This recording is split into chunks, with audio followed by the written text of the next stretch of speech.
Hi everyone, welcome back to my channel. Today I've got something a bit different for you, and I thought I would show how I pipe this Easter egg cake for Easter. So I decided just to use one piping nozzle for this, and it's a Wilton 2D and it's a flower drop nozzle, and I decided to use one nozzle so I can show you all the different techniques that you can do with the one nozzle. So before we start, I'm just going to show you what I use to colour my buttercream, and I use Colour Mills Yellow, Mint, Candy and Sky Blue, and I will leave a link to them in the description so you can take a closer look later.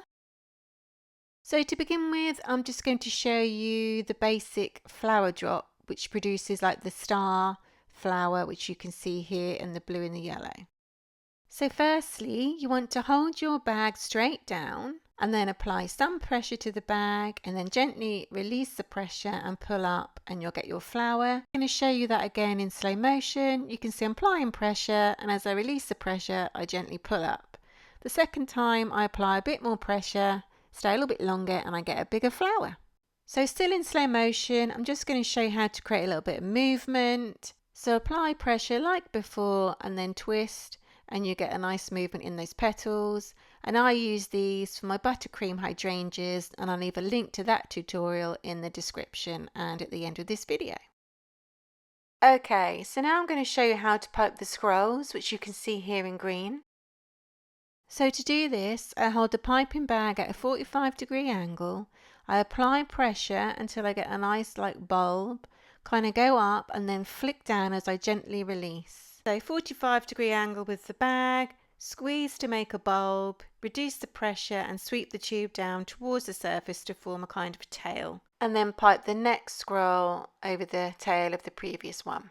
If you like this video, please do give it a thumbs up because it really helps my little channel. Thank you.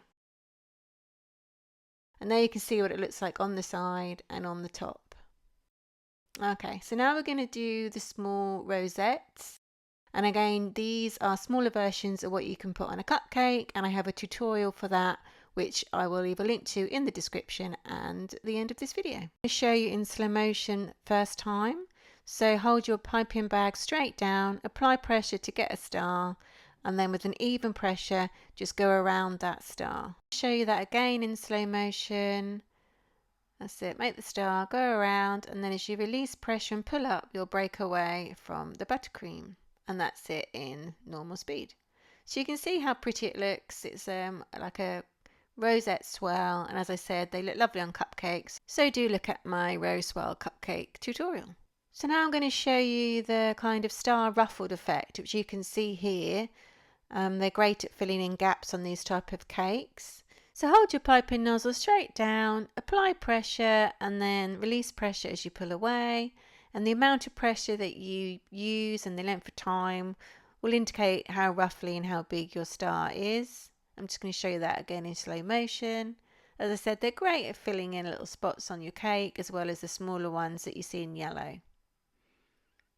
Okay then, so now I'm going to show you the swirl rope effect. So hold your nozzle at 45-degree angle, apply even pressure and a twisting motion as you pull backwards. So normal speed now, and you can see I'm going around in like a circular motion. Here's a side view of what it looks like. This is one of my favorites. Okay, so now I'm just going to show you how to do the zigzaggy effect. So hold your bag at a 45-degree angle, apply an even pressure as you zigzag backwards, and then gently release pressure and pull away. And you get that nice zigzaggy effect. So a similar effect here is you can also get the like ruffled effect, which is very similar, but you just do it a little bit quicker, as you can see there, and you get more of a ruffled effect. Okay, so that's all the piping techniques I used on this cake, and I also finished it off with some white sprinkles. Thanks for watching this tutorial. Please do check out my other ones. Please comment, like and subscribe for more, and hit that notification bell.